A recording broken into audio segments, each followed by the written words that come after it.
Барлықтарыңызға сәлем. Біз бүгін осындай варенье пирог жасайтын боламыз.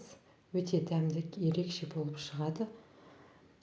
Менің каналыма тіркеліп, лайк басуды ұмытпағайсыздар. Бізге керек қант, қаймақ, май, 2 жұмыртқа керек болады. 2 жұмыртқаны жарып алатын боламыз, дәл осындай қылып. Үстіне майды салатын боламыз. Қаймағымызды, шекерімізді және де разрешителімізді салып алатын боламыз. Салып қамыр елейтін боламыз.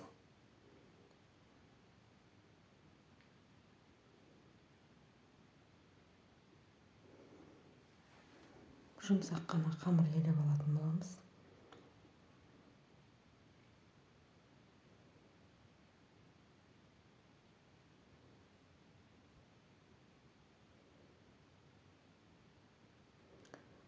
Сіздерді жасап көріңіздер, өте керемет. 2 бөлікке бөліп аламыз. Тындырсаңыздар да болады, тындырмай істей берсеңіздер де болады. Менде осындай таба. Мен астына пергамент қағаз емес, осындай қағаз қойып алдым. Сосын жақсылап майлап, жаңағы қамырымызды жақсылап үстіп жайып алатын боламыз.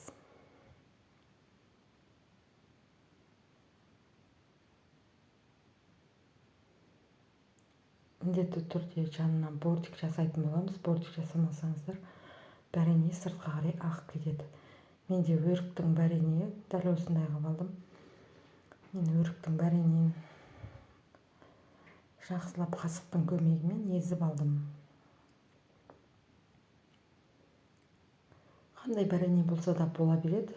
Алманыкі, құлпынайдікі, дәл осындай қылып езіп алатын боламыз. Өйткені іртік-іртік болып жүріп қалып кетеді. Енді біз осыны құйып алып, жайып шығатын боламыз.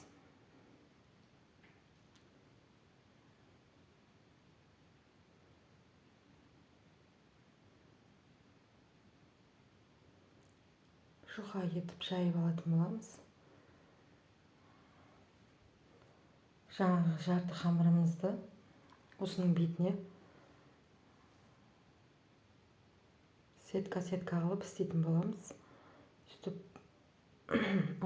сеуіп, үстіп жақсылап жұқалап жайып алатын боламыз.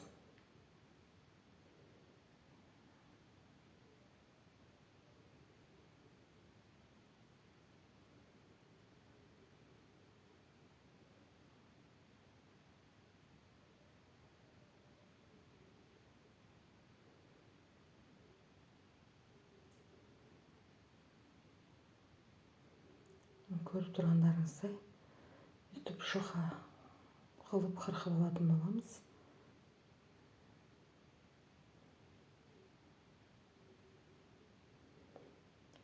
Енді осының бетіне тақтап шығатын боламыз, дәл осындай қылып. Ұнаса сіздер де жасап көріңіздер. Өте керемет, өте дәмді болып шығады.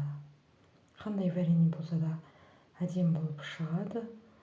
Бір жасағаннан шығатын болады. Сіздер де жасап көріңіздер. Өте керемет болып шығатын болады. Және де тіркеліп, лайк басуды ұмытпағайсыздар. Үйдегі бар затпен жасайтын боламыз.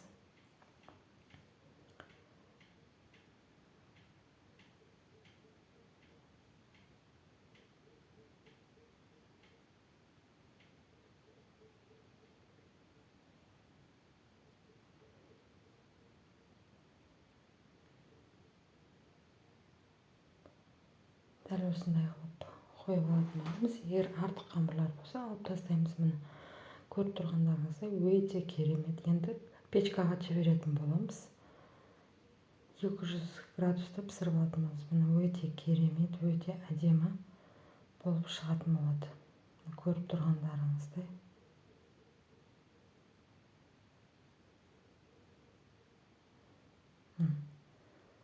Жұмсақ. Өйткені қаймақпен жасасаңыздар жұмсақ болып шығады. Егер жұмыртқаны көбірек салатын болсаңыздар, қаттылау болып шығады. жеген кезде де ауызда ериді.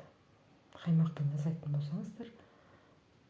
Егер жұмыртқамен жасауға да болады. 3 жұмыртқа салып істесеңіздер де болады. Бірақ ол кезде жұмсақ болмайды. Қаттылау болып тұрады. Мынандай қылып жасайтын болсаңыздар өте керемет болып шығады. Көріп тұрғандарыңыздай міне